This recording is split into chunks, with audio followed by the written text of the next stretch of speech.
Ek fiilin geniş zaman kipi pratik söyledim. Pratik. Aşağıdaki cümleleri olumsuz yapınız. Ben iyiyim. Ben iyiyim. Olumsuz. Ek fiilin geniş zaman kipi olumsuz. Ben iyi. Olumsuz. İyi.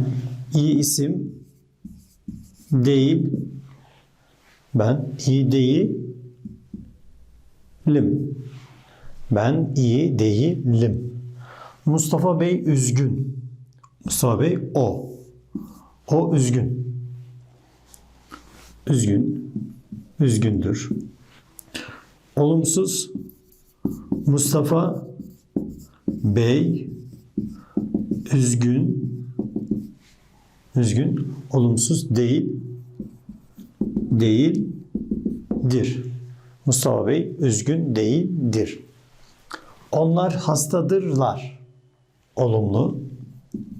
Hastadırlar. Olumsuz. Olumsuz, negatif. Ek fiilin geniş zaman olumsuz. Onlar hasta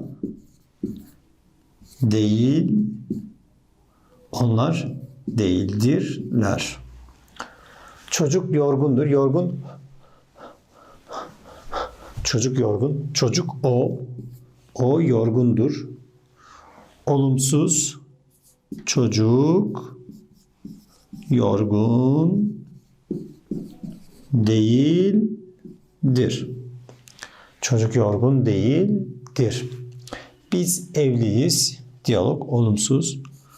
Biz evli değiliz.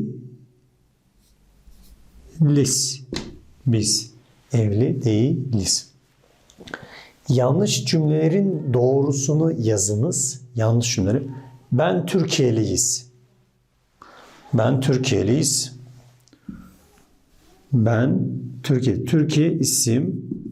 Türkiye'liyiz ben. Ben Türkiye'liyim. Doğru. Ben Türkiye'liyim. Türkiye'liyiz. Biz Türkiye'liyiz. Biz Türkiye'liyiz. Siz öğrencidir. Siz öğrencidir.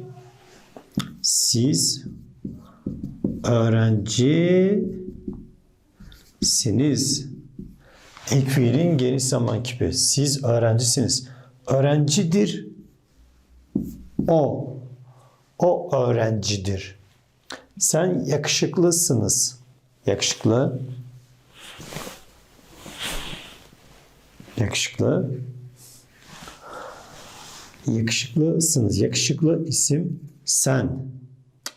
Sen. Siz yakışıklısınız.